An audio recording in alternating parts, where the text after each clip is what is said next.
We will enter into the menu to see the fault history.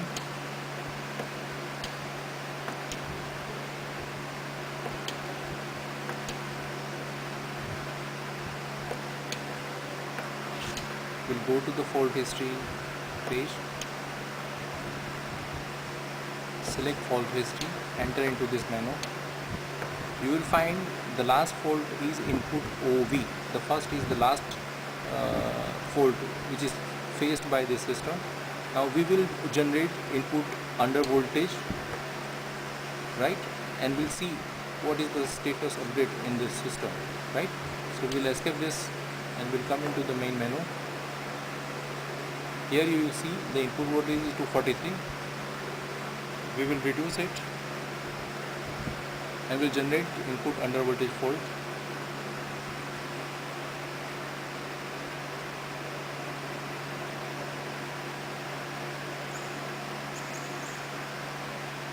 As per our system specification, below 140 it will trip in under voltage. So input UV and output UV, these two faults has been generated in the system. The system will store the fault only when it will come into the normal stage, which is above 170 volt. Now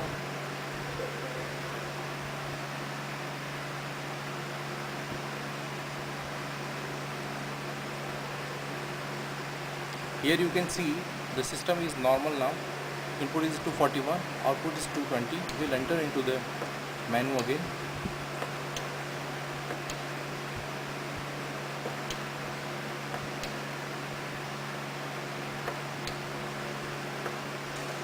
We'll select the fault history page.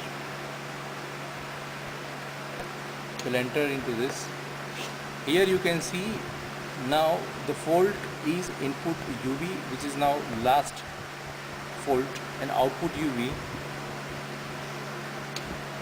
Before this, the last fault was input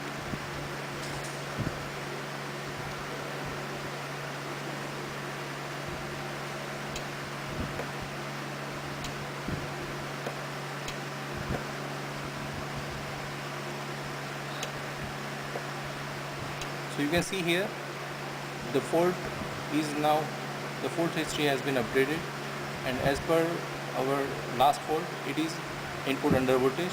Again we'll generate input over voltage fault in the system.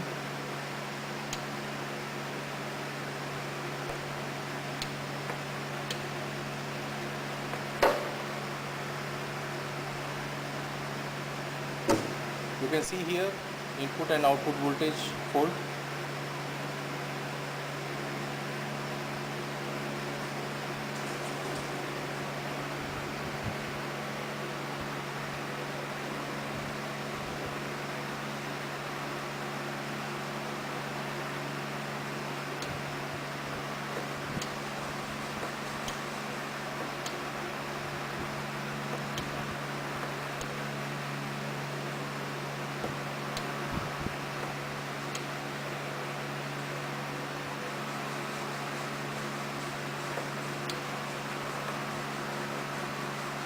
So now is input over voltage.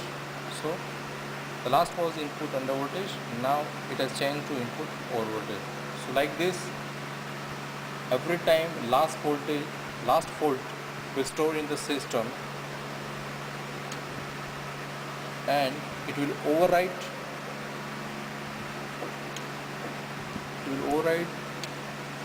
the fault once it is full.